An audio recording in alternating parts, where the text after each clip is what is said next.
Merhaba arkadaşlar, kanalıma hoş geldiniz. Bu uzun zamandır yapmak istediğim bir bölümdü.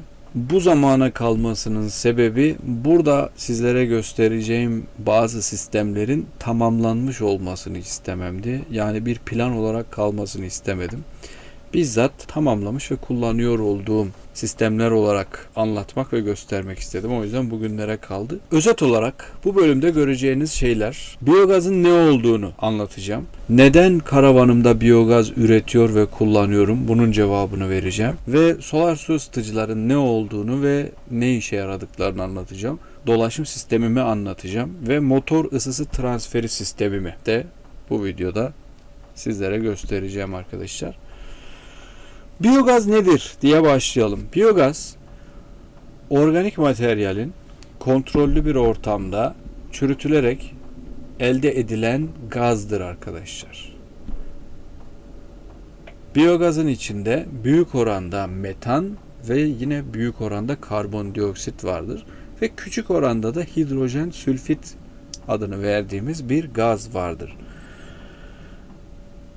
Metan esas ulaşmaya çalıştığımız şey. Çünkü metan yanıcı ve patlayıcı bir gazdır ve bu gazları biz medeniyetimizi güçlendirmek için, evlerimizi ısıtmak için kullanıyoruz. Yakıt olarak kullanıyoruz. Elektrik üretmek için kullanıyoruz.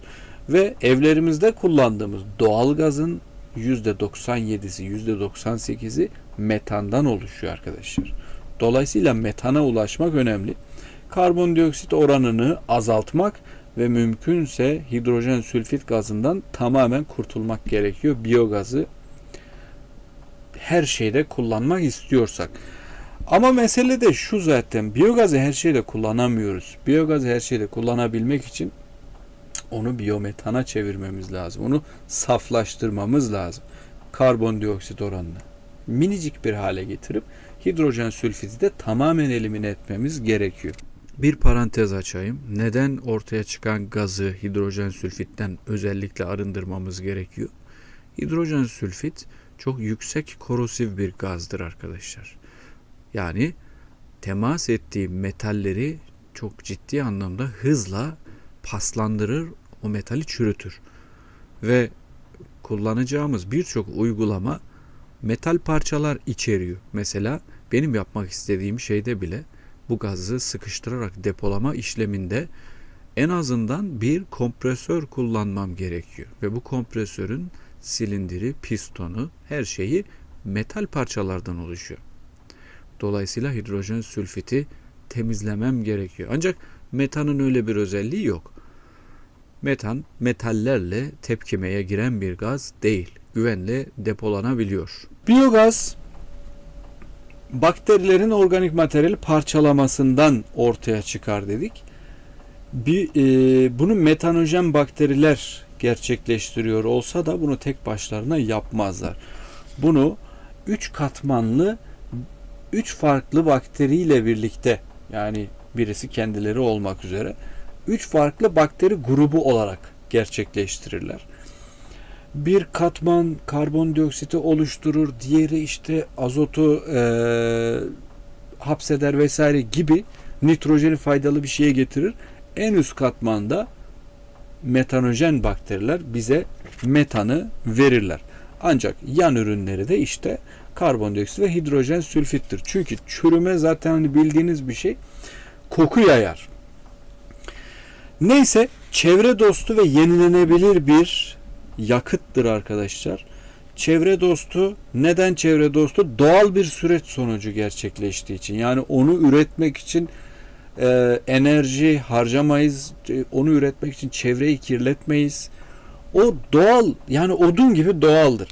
Ama yenilenebilir kısmına gelecek olursak, o bakterileri beslediğiniz sürece, o bakterileri parçalayabilecekleri şeyler verdiğiniz sürece ve onların enzimlerinin etkili bir şekilde çalışabilmesini sağlayan bir ortam sağladığınız sürece bu sürekli devam edecek bir süreçtir.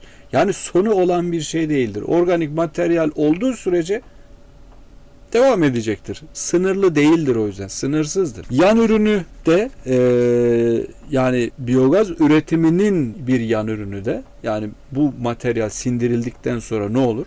Bu bakteriler tarafından sindirildikten, yenip parçalandıktan sonra bir sıvı gübre elde ederiz. Kokusuz ve akışkan bir şekilde. Bu da biyogazı tuvalet çözümünde kullanmak için çok güzel bir hale getiriyor. Neden? Ek bir mekanizma kullanmadan sindirilmiş materyali aracınızdan bir musluğu açarak kendi kendine akıp gitmesini sağlıyorsunuz. İncecik bir hortumdan bile kendi kendine yer çekiminin etkisiyle akıp giden ve kokuya sebep olmayan bir gübre olarak, zengin de bir gübre olarak ondan kurtulmuş oluyorsunuz. Bu açıdan çok güzel. Neyse, eski de bir tarihi var arkadaşlar. Biyogazın insan medeniyetinde kullanımının 5000 yıl öncesine gidiyor. Asurlular dönemine kadar gidiyor. En eski bunu biliyoruz. Daha eski de olabilir ama bulduğumuz kanıtlar, buluntular şu anda bunu gösteriyor. Asurlular biyogazı üretmişler ve kullanmışlar. Yeni bir teknoloji değil. Bu kadar eski bir teknoloji olup da neden daha yaygın, daha sık kullanmıyoruz? Onun cevabını ben veremeyeceğim. Sadece tahmin yürütebilirim ama bu videonun amacı o değil. Neden karavanımda biyogaz kullanıyorum? Birincisi, neden olmasın? Yani bedava ya da bedavaya yakın bir şekilde üretebileceğim bir yakıttan bahsediyoruz. Bunu neden yapmayayım? Ve ben bu karavanın mümkün olduğunca bağımsız ve kendine yeten bir araç, bir yaşam ortamı olmasını istediğim için burada bu gazı üretmek ve kullanmak istiyorum. LPG'ye bağımlılığımı ya da yanıcı gazlara olan, dışarıdan gelecek olan bu gazlara bağımlılığımı azaltmak istiyorum. Hatta bitirmek istiyorum tamamen. Bu gazın oluşması için çalışan, faaliyet gösteren bakterilerin ısıya ihtiyaç duyması bir dezavantaj. Evet, ama bu dezavantajı çok kolay bir şekilde elimine edebiliriz. Nasıl elimine edebiliriz? Karavan, motokaravan adı üstünde bir motor barındırıyor arkadaşlar. Motor barındırıyor olması, motorların kimyasal enerjiyi hareket enerjisine dönüştürürken kaybolan verime odaklamak istiyorum konuyu. Neden? İnsan medeniyeti arkadaşlar henüz %80, %90 gibi verimliliğe ulaşan içten yanmalı motorlar üretemedi. Teknolojimiz bu kadarına yetiyor. %90 bile inanılmaz bir aslında enerji dönüşüm, inanılmaz bir verimlilik. Ama bu mümkün değil. %90 ne demek? Motora işini yapsın diye sağladığımız yakıtın %90'ı yapmasını istediğimiz işe gidiyor demektir. %10'u nereye gidiyor? O da ısı olarak, faydalı olmayan enerji olarak atılıyor demektir.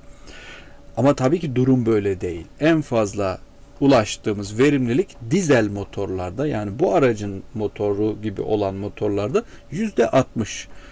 Ve ben bunu %40 diyerekten, hatta biraz da verimli, benim aracımda %40 gibi bir verimlilik olarak ele alacak olursam, benim bu aracı hareket ettirmek için harcayacağım yakıtın %60'ının ısı olarak atmosfere atıldığı gerçeğini düşünecek olursak, motordan gelecek ısının bu bakterileri besleyip, yaşatıp, onların çoğalmasını sağlayacak bir şekilde onlara transfer etmenin mantığını herhalde görürsünüz şu anda.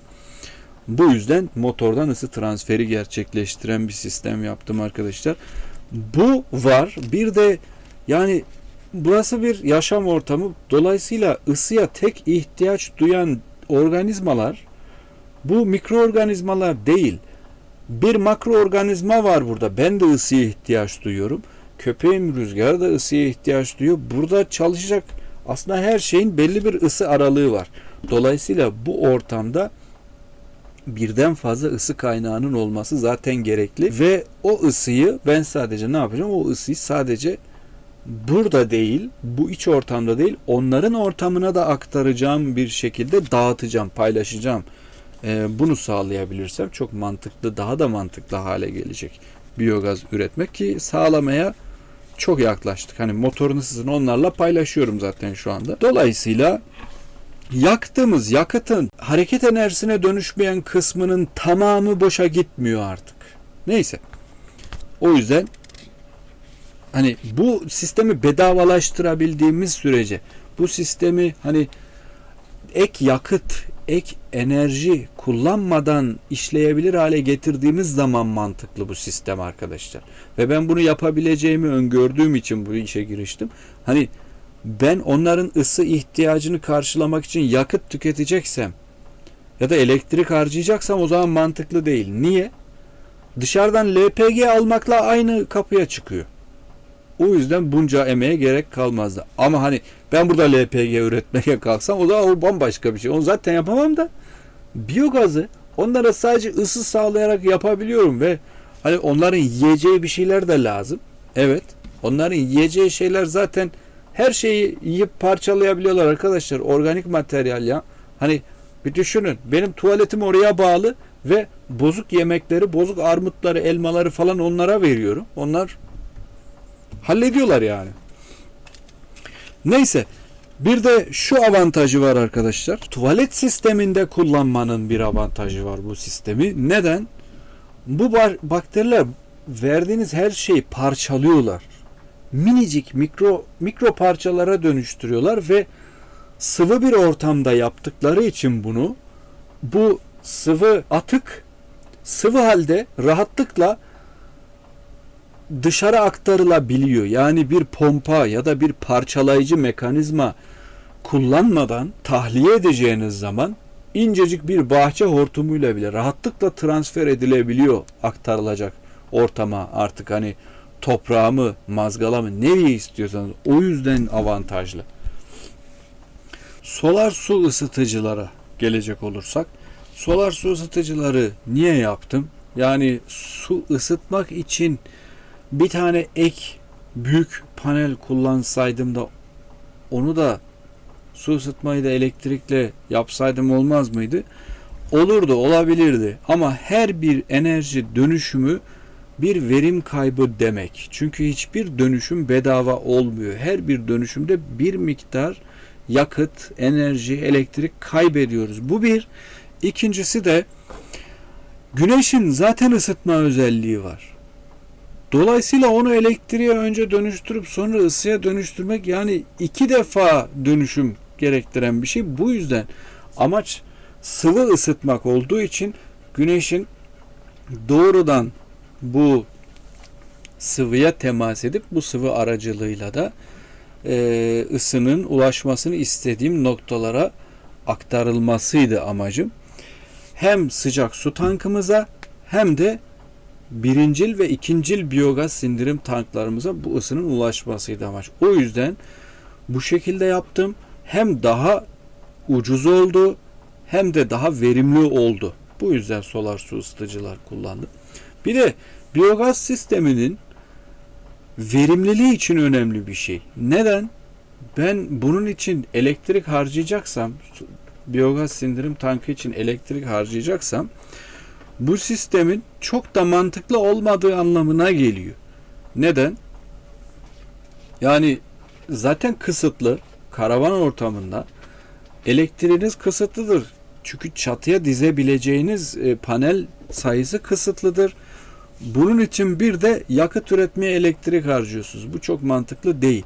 Bu yüzden bu sistemin bedavalığıyla ilgili, bu sistemin hani bedava sadece finansal bir şey değildir. Verimlilikle alakalı bir şeydir. Yani ya girdi az, çıktı çoksa yüksek verimliliği var demektir. Verimliliği artırmak için yaptığım bir şeydi. Kısıtlı kaynakları kullanarak ısıtmak istemediğim için ve bunu zaten tepemize her gün doğan güneşi kullanarak yapmak istememin sebebi herhalde çok da zor anlaşılacak bir şey değildir diye düşünüyorum. Bu tabii ki solar su ısıtıcılar şeyle birlikte çalışıyor. Bir otomatik dolaşım sistemimizle birlikte çalışıyor. Otomatik dolaşım sistemimiz ne yapıyor arkadaşlar? Güneş tepedeyken, güneş varken, ısıtıcı oranı yüksekken, yani öğle vaktine 2 saat kala, öğle vaktinden 2-3 saat sonrasında en yüksek verimi olduğunda dolaşım sistemini çalıştırarak yukarıdaki ısınan sıvıyı aşağıya ulaşmasını istediğim noktalara, ısının ulaşması istediğim noktalara ulaştırarak bu sistemin tam düzgün, verimli bir şekilde çalışmasını sağlıyor. Bir avantajı da şu: çatıda kapladığı alan kadar güneşin doğrudan çatımıza düşmesini engelleyip içerinin aşırı ısınmasını da önlemiş oluyor. Yani her şeyin çözümü klima değil arkadaşlar. Önce ısınmasına müsaade edip sonra soğutmak için ekstra enerji harcamak yerine önce ısınmasını engellemek daha mantıklı. Neyse, dolaşım sistemimize gelecek olursak, dolaşım sistemimiz ne yapıyor demiştim. Güneş olduğunda sistemin dolaşım sağlamasını ve ısı transferi sağlamasını sağlıyor demiştim. Bunu bir LDR röle devresi kullanarak yaptım. LDR röle devresi ışığa duyarlı bir sensör barındırır ve içinde bir röle barındırır. Röle nedir? Elektronik anahtarlama yapan bir devre komponenti, devre bileşenidir. Yani sinyal aldığında hani ışık açma kapama butonlarımız var ya, onun gibi bir anahtarlama yapar. Ayarladığım ışık şiddetinde bağlı olduğu sistemi devreye sokan bir kart, devre. Bağlı olduğu sistem ne? Bir termostat ve bir su pompası arkadaşlar. Dolaşımı su pompası yapıyor. Ama su pompasının sürekli çalışması ona zarar vereceği için onu belli aralıklarda durmasını sağlayacak bir dijital termostat kullandım. Yani ayarladığım sıcaklığa ulaşınca bu pompa duruyor. Soğuyana kadar çalışmamaya devam ediyor. Bunu da sağlayan termostat. Soğuyunca tekrar devreye girmesini sağlayan şey de yine bu termostat. Termostatın içinde de bir röle kartı var. O da bir dijital anahtarlama yapıyor. Aç kapa yapıyor işte. Bunun amacı da bu. Önceden bir zaman ayarlı röle kartı kullanmıştım. Yani onda da ayarladığınız parametre ne kadar süre anahtarlama yapılsın, ne kadar süre kapatılsın. Maksat buydu ama onun röle bileşeninde bir sorun yaşadığım için onu hemen tamir edip yerine takmak yerine termostatı deniyorum şu anda. O da iyi çalışıyor. Yani daha sonra zaman ayarlı röle kartının rölesini tamir edebilirim. Neyse, peki bu dolaşım sistemi sadece güneş varken mi devreye giriyor? Hayır. Az önce de bahsettiğim gibi motordan gelen ısı da sıcak su tankımıza ulaşıyor şu anda. Peki ben akşam vakti motoru çalıştırıp bir yere gittiğim zaman bu dolaşım sistemi nasıl devreye girecek? Şu anda bunu manuel kontrol ediyorum. LDR röle kartını bypass ederek, yani sistemin açılmasını sadece o belirlemiyor. Sadece onun aldığı ışık seviyesi belirlemiyor. Ben de içeriden manuel olarak müdahale ederek elektriğini sağlayabiliyorum bu sistemin. Ki bu da gerekli bir şey. Niye? Çünkü tek ısı kaynağımız güneş değil. Bunu sıcak su tankımızdaki elektrikli ısıtıcı da sağlayabiliyor. Hiçbir şey olmadı mesela, güneş yok. Motoru da çalıştırmadım o gün. Dolayısıyla su soğuk ama banyo yapmak istiyorum. Elektriğim de varsa bunu devreye sokarak suyu ısıtabiliyorum. Bu şekilde banyo yapabiliyorum. Yani bu da aslında güneşten gelen enerjiyi kullanmak gibi görünüyor olabilir ama tek elektrik kaynağımız da güneş değil. Yine motor ve bir de jeneratörümüz var. Bir tane daha olacak. Onu da daha önceki bölümlerde bahsetmiştim. Bir soba yapacağım demiştim. O da ısıyı elektriğe dönüştüren bir mekanizma barındıracak.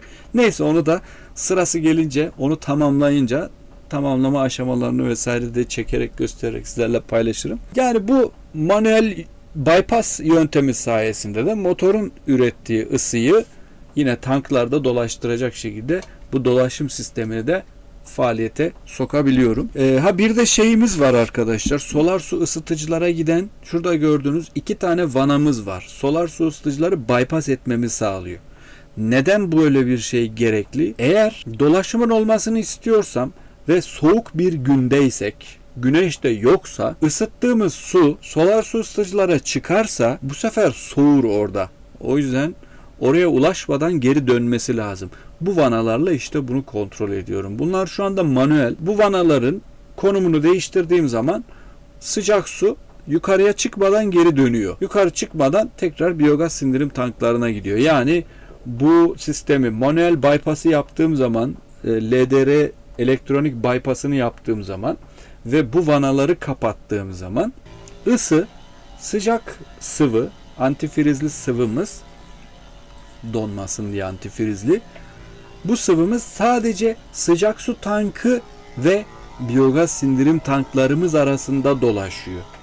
Bu iki element arasındaki ısı transferini sağlıyor. Bu da gerekli bir şeydi. Dolaşım sistemimizin de olayı bu diyebiliriz arkadaşlar. Bir de bu dolaşım sistemimize bir sistem daha dahil olacak. O da katı yakıt ve biyogaz sobamız olacak arkadaşlar. Az önce bahsetmiştim biraz.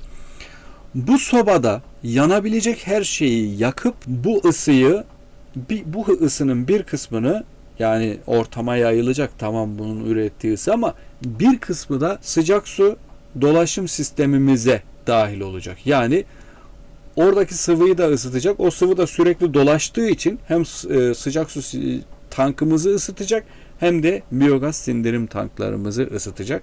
Plan bu. Aynı zamanda ona bir fırın da bağlanacak. Fırınımız da o şekilde o sobanın çalışmasıyla çalışacak. Yaz ayları için bir problem olabilir evet, ama şu an aciliyetim kış ayları. O yüzden bu şekilde tasarlıyorum. Sonra bu sobanın içinde biyogaz yaktığım zaman, biyogaz yandığında kendini de ısıtmış olacak. Kendi sindirim tanklarını da ısıtmış olacak arkadaşlar.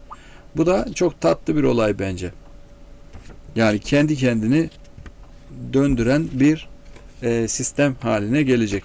Sonra motor ısısı transfer sistemi arkadaşlar. Bu sistem zaten aracın kendisinde olan bir şeydi. Nasıl olan bir şeydi?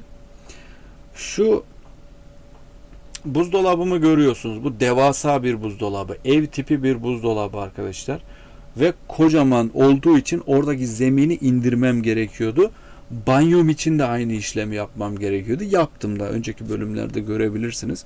O zeminlerin altında tam tekerlerin üstüne denk geliyordu. Tekerlerin hemen üstüne denk gelen yerde 2 tane radyatör vardı. O radyatörleri iptal edince motorun bu ısı transfer sistemini ben devre dışı bırakmış oldum. Ne yaptım? O boruları birbirine bağlayarak tekrar gelen sıvının geri dönmesini sağlamıştım. Şimdi ne yaptım? Tekrar o birleştirdiğim yerden ayırdım. Bu boruları uzattım arkaya kadar. Ta en arkada benim sıcak su tankım. Ta en arkaya kadar uzatarak sıcak su tankımın içinde dolaşmasını sağladım PVC borularla. PVC boruları değiştireceğim sonra, çünkü iyi bir ısı transferi yapamıyor. Yani ısıyı dışarı vermeden geri gönderiyor. Hani geldiği yere geri gidiyor ısı büyük oranda. Belki yarısını sadece transfer ediyordur.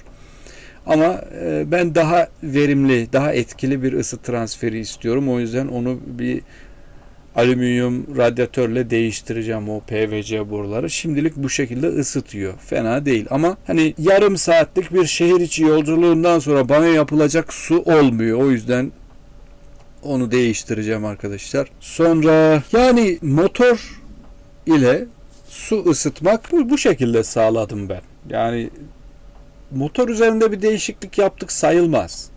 Ama bunu yapmadığım halde dışarı gidecek, boşa gidecek ısıyı değerlendirmek benim durumumda çok mantıklı. Çünkü benim karavanımın başka bir karavandan daha fazla ihtiyacı var ısıya. Biyogaz sindirim tanklarımdan dolayı. Bu yüzden eldeki bütün potansiyeli değerlendirmek adına bir adım oldu. Bu açıdan mutluyum. Daha verimli hale getirince daha da mutlu olacağım. Yani hiçbir şeyimiz boşa gitmeyecek. Motor ısısı boşa gitmeyecek. Ondan sonra içeride yenen, içilen şeyler işte atık olarak gidecek oraya. Ondan sonra yakıt olacak. Ya düşünsene, atık veriyorsun. Çöpe atacağın şeyi veriyorsun. Ya da hani tuvalet, kanalizasyona gidecek olan şeyi veriyorsun. Sana yakıt veriyor. Ben bu sistemi çok seviyorum. Yani geri dönüşümü zaten seviyorum da bu benim gözümde geri dönüşümün en üst noktası. Atığı yakıta çevirmek. Evet sevgili arkadaşlar, Sorularınız varsa bugünkü anlattıklarımla ilgili yorumlarda bu soruları bana ulaştırmayı unutmayın. Ve bu otobüsü bir karavana, bir organizmaya, sindirim sistemi olan, dolaşım sistemi olan bir organizmaya çevirme serüvenimin devamını görmek istiyorsanız bu kanala abone olmak iyi bir fikir olabilir. Sevgili adoslar, düşüncelerinizi, yine bu sistemlerle ilgili düşüncelerinizi de yorumlarda bana ulaştırmayı unutmayın. Sonraki bölümde ya da sonraki canlı yayında görüşürüz. Kendinize iyi bakın. Hoşça kalın arkadaşlar.